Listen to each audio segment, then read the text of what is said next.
So hello friends, welcome back to my channel Shri moms tips. Sri moms టిప్స్లో ఈరోజు video వచ్చేసి తల్లిపాలు పిల్లలకి సరిపోతున్నాయా లేదా అని న్యూ బర్న్ బేబీస్కి అంటే న్యూ మదర్స్కి కూడా తక్కువగా తెలుస్తూ ఉంటుంది. కొంతమందికి ఎక్కువ పాలు వస్తూ ఉంటాయి, కొంతమందికి ఏమో పాలు అనేవి వస్తున్నాయా రావట్లేవా అని డౌట్ వస్తూ ఉంటుంది. అండ్ కొంతమందికి నాకు అసలు పాలు సరిపోతున్నాయా లేదా బేబీకి, అండ్ నాకు అసలు పాలే రావట్లేవు అంటే బేబీకి సరిపోయినా కానీ నాకు రావట్లేవు అన్న ఫీలింగ్ ఎక్కువగా ఉంటుంది అన్నమాట.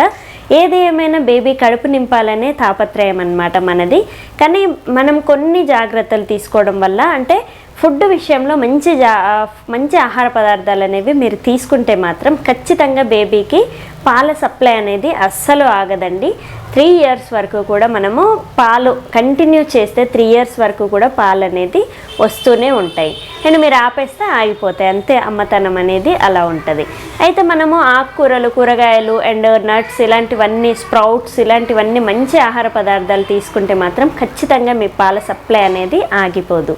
అండ్ నేనైతే మిల్క్ ఇంప్రూవ్మెంట్ కోసం చాలా వీడియోస్ షేర్ చేశాను, కావాలంటే మీరు చూడొచ్చు. అండ్ ఈరోజు టాపిక్ ఏంటంటే పాలు అనేవి అసలు సరిపోతున్నాయా లేవా అని అంటే మనకి కొన్ని సిమ్టమ్స్, ఒక 2-3 సిమ్టమ్స్ అనేవి నేను చెప్తాను. ఈ సిమ్టమ్స్ మీకు ఉంటే మాత్రం బేబీకి కరెక్ట్గా పాలు సరిపోతున్నాయని అర్థం.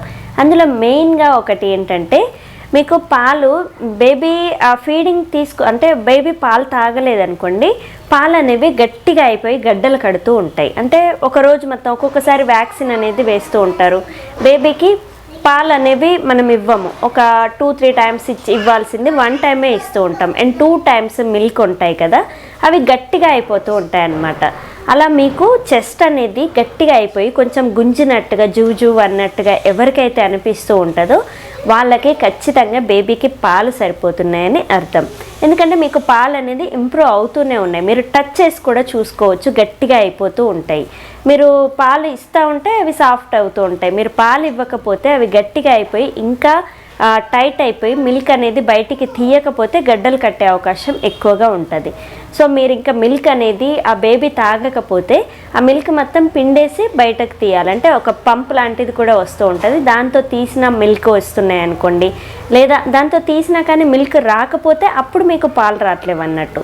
సో దాంతో తీసినప్పుడు మిల్క్ వచ్చి అండ్ బేబీ పాలు తాగేటప్పుడు తాగనప్పుడు గడ్డలు కడుతూ ఉన్నాయనుకోండి, మీకు మిల్క్ అనేవి ఖచ్చితంగా కరెక్ట్గా సరిపోతున్నాయని అర్థం.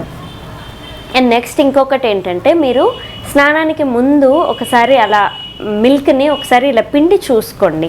సో ఇలా చూసుకుంటే మంచి ప్రెజర్గా వచ్చాయనుకోండి మిల్క్ అనేది, ఖచ్చితంగా మీకు పాలు సరిపోతున్నాయని అర్థం. సో ఇలా ప్రెజర్ రాకుండా అసలు మిల్కే రాకుండా ఉన్నాయనుకోండి, అప్పుడప్పుడు టెస్ట్ చేస్తూ ఉండాలి మదర్స్. ఇవన్నీ ట్రిక్స్ అనేవి మీరు తెలుసుకుంటూ ఉండాలి, సిగ్గుపడొద్దు ఈ విషయంలో. సో అలా ప్రెజర్ అనేది వచ్చి మిల్క్ అనేది బయటికి వస్తే మాత్రం ఖచ్చితంగా సరిపోతున్నాయని అర్థం బేబీకి. అండ్ నెక్స్ట్ ఇంకొకటి ఏంటంటే బేబీ పాలు తాగేటప్పుడు ఎక్కువసార్లు తాగుతూ ఉంటారు. అంటే ఇప్పుడు ఒక 1 hourకి మనం గ్యాప్ ఇచ్చి తాపుతూ ఉన్నాం అనుకోండి, వాళ్ళు తర్వాత టైం అంతా ఇంకా పాలు తాగరు. కానీ కొంతమంది పిల్లలు ఏంటంటే 1 hourకి మనం పాలు ఇస్తున్నా కానీ మామూలుగా అయితే 2 hours ఒకసారి మిల్క్ అనేది ఇస్తూ ఉండాలి. ఇంకా బేబీ హెల్దీగా ఉండాలి, తొందరగా లావు కావాలి, ఇలాంటి ఆశలు ఉంటాయి కదా, వాళ్ళు 1 hourకి ఒకసారి మిల్క్ ఇవ్వచ్చు అని చెప్తూ ఉంటాము. సో మీరు ఈ గ్యాప్ అనేది మెయింటైన్ చేసినా కానీ మధ్యలో ఇప్పుడు 1/2 hourకే బేబీ ఏడుస్తూ ఉంటుంది, పాలు సరిపోక పొట్ట మీద ఇలా అనుకోవడము, అండ్ తర్వాత మాటికి ఏడుస్తూ ఉండడం, చిరాకు చేస్తూ ఉండడం, పిల్లలు ఎప్పుడు నోట్లో వేలు వేసుకొని పాల కోసం తారాడుతూ ఉంటారనమాట. సో ఇలా ఎప్పుడైతే బేబీ చేస్తూ ఉంటుందో ఖచ్చితంగా మీకు మిల్క్ అనేవి సరిపోవట్లేవు బేబీకి అని అర్థం. ఆ టైంలో మీరు ట్రిక్స్ అనేవి తీసుకోవాలి, లేదా బేబీకి బయట నుంచి మిల్క్ అన్నా ఇవ్వాలన్నమాట. సో ఇవన్నీ చేస్తే మాత్రం మీకు బేబీ ఇలా చేస్తే మాత్రం బేబీకి పాలు సరిపోవట్లేవు, మీకు పాల సప్లై అనేది రావట్లేదని అర్థం. అండ్ ఇంకొకటి ఏంటంటే మీకు నైట్ పూట ఒక్కొక్కసారి పాలు అనేవి ఇస్తున్నారనుకోండి, బేబీకి పాలు ఇచ్చేటప్పుడు చంకలోంచి ఇలా నరం ఒకటి లాగినట్టుగా పెయిన్ వస్తూ ఉంటుంది. పాలు బేబీ తాగుతుంటే మనకి రిలీఫ్గా హాయిగా ఉన్నట్టుగా ఉండాలి, అంతేకాని ఏదో బలవంతంగా బ్లడ్ బయటకు వస్తున్నట్టుగా పెయిన్ ఫీల్ అవుతూ మనం మిల్క్ అనేది ఇస్తున్నాం అనుకోండి, అంటే బేబీ పాలు తాగేటప్పుడు మనకి నిప్పిల్ చుట్టూ వచ్చే పెయిన్ వేరు, లోపల నుంచి చంకలోంచి ఒక నరం లాగినట్టుగా లేదంటే ఇదంతా ఎదురు మొత్తం కూడా లాగేసినట్టుగా పెయిన్ వస్తుంది అనుకోండి, మీకు పాలు అనేవి రావట్లేవు. సో మీ బేబీని పక్కకు ఉంచి కూడా మీరు పిండి చూసుకోవచ్చు, ఆ టైంలో పాలు అనేవి రావు. ఇలా పెయిన్ఫుల్గా ఎవరైతే పాలు ఇస్తూ ఉంటారో వాళ్ళకి పాలు అనేవి కరెక్ట్గా రావట్లేవని అర్థం. సో మరి రాని వాళ్ళు ఏమేమి చేయాలి అని అంటే చాలా ట్రిక్స్ అయితే నేను చెప్పాను. అండ్ మీరైతే మామూలుగా స్ప్రౌట్స్ తీసుకోండి, రోజు కొన్ని మొలకలు తీసుకున్నా కానీ పాల సప్లై అనేది ఆగదండి. మీరు ఇక్కడ నుంచి ఇప్పుడు ఈ 3 సిమ్టమ్స్ 4 సిమ్టమ్స్ చెప్పాను కదా నేను. సో ఇవి ఎవరికైతే తెలుస్తాయో వాళ్ళు మాత్రం ఖచ్చితంగా మీరు మిల్క్ అనేది పెరగడానికి కొన్ని ట్రిక్స్ అనేవి యూస్ చేయండి.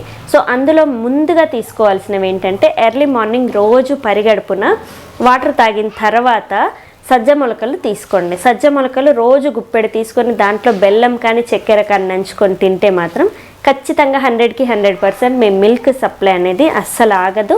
ఇప్పుడు వచ్చిన సిమ్టమ్స్ అన్నీ కూడా రాకుండా ఉంటాయి. మీ బేబీకి హెల్తీగా పాలు అనేవి ఇవ్వచ్చు. సో పాలు పెరగడానికి ఇదొక్కటి మీరు ట్రై చేయండి, సరిపోతుంది. సో ఇవన్నీ సిమ్టమ్స్ కూడా మీ బేబీకి పాలు సరిపోవట్లేవని అర్థం. సో చాలామంది కామెంట్స్కి రిప్లై ఇవ్వట్లేరు అంటూ ఉన్నారు. కొంచెం బిజీ అండి, నేను వేరే జాబ్ కూడా చేస్తూ ఉంటాను. సో అందుకే నాకు కామెంట్స్కి రిప్లై ఇవ్వడానికి టైం అనేది ఉండదు. మ్యాక్సిమం ట్రై చేస్తూనే ఉంటాను, కానీ ఆ కామెంట్స్ ప్రతి ఒక్కటి నేను చూస్తూనే ఉంటాను. వాటి మీదనే నేను ఈ వీడియోస్ అన్నీ కూడా షేర్ చేస్తూ ఉంటాను. సో మీరు కామెంట్స్ అనేవి పెట్టండి, నాకు టైం ఉన్నప్పుడు నేను రిప్లై అనేది ఇస్తాను, లేదంటే మీ కామెంట్ మీద ఖచ్చితంగా వీడియో అనేది షేర్ చేస్తాను. సో చూసారు కదా ఈరోజు వీడియో. ఆఫ్టర్ డెలివరీ ఫీడింగ్ గురించి మీకున్న డౌట్స్ అయితే కొన్నైనా క్లియర్ అయినవనే అనుకుంటున్నాను. సో రేపటి వీడియోలో ఇంకొక మంచి టాపిక్తో మీ ముందుకు వస్తాను. Thank you. Please subscribe my channel Shri moms tips. Thank you.